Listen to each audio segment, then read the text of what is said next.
hey, albeit. I'll stick to real estate. You and me both. So, speaking of exploiting, man, I think Shaq's kids thought they were going to exploit his wealth and his riches. Hey, you guys know Shaq is a DJ, by the way? Man, Shaq, what isn't Shaq? He's like a cop. He's everything. I want to just say what my opinion of Shaq is, okay? I was never really... I enjoy basketball. I was never really a Shaq fan. But I've got to tell you, when I see him recently, the way he conducts himself... He's awesome. And, you know, he's endorsing everything. Yep. I've got more respect for him now Shaq, good dude, man. as a non-player than anybody out there. I mean, he's doing, you know, Epsom. He's doing all these, you know, adverts, and he's on the panels of, you know, the basketball games, and I think he's really cool. I'm going to plug him up. And he's professional. He's everything that goes with him. He's really cool. This is Shaq playing a festival. He's a dubstep DJ. Oh, really? A dubstep DJ.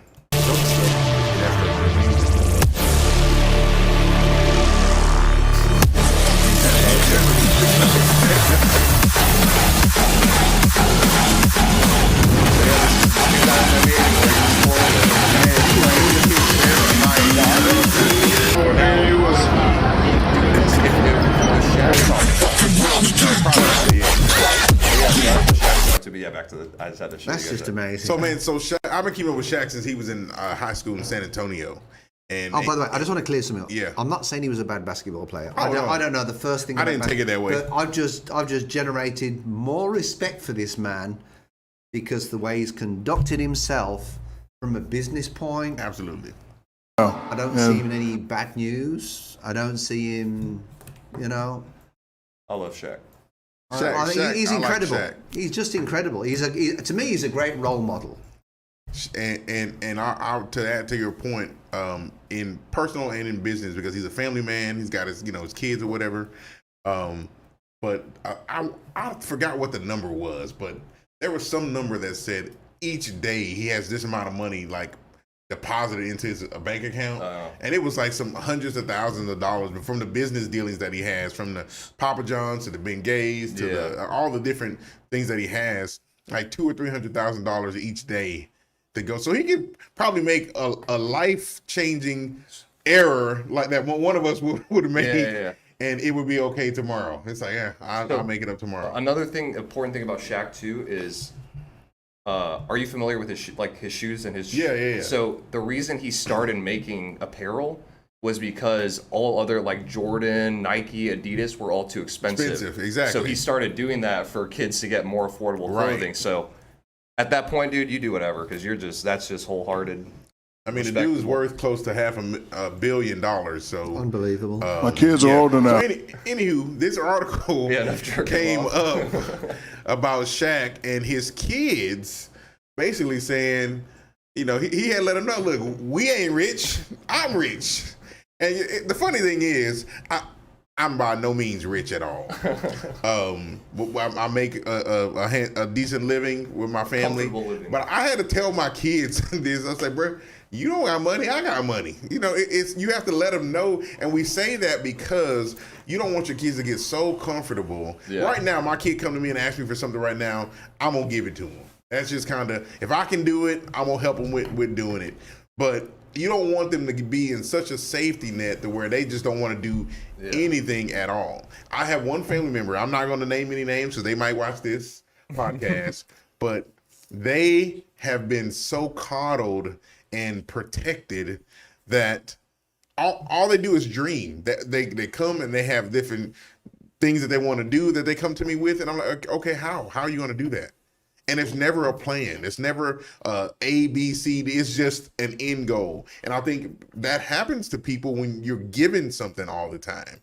You don't really learn to appreciate the struggle and the effort that it takes to get anything. So this sentiment behind what he's saying, we ain't rich, I'm rich.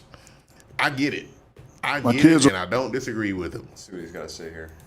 My kids are older now, and they're kind of upset with me. Not really upset, but they don't understand.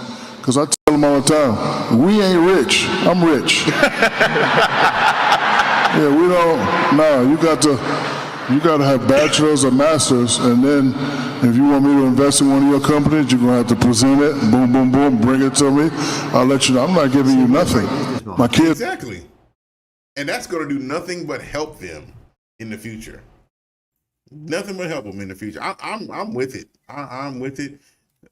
Shoot, I think he just sold a house for like 11 million or so. One of the houses that he lived in. So I don't know if he still has his Texas property. And but... he didn't use us. All right, whatever we said about Shaq, right? Get out of here, man. For real. But yeah, Shaq wasn't playing. He said, "You ain't rich. I'm rich. I'm rich," and teaching them the work ethic, man.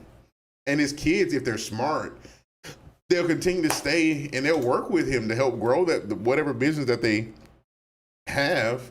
Shoot, I want to rub elbows, man. Teach me what you got. What's going on? You want to give your kids freedom to be able to do what they want to do. But even with my sons, man, I say, listen, man, I am here.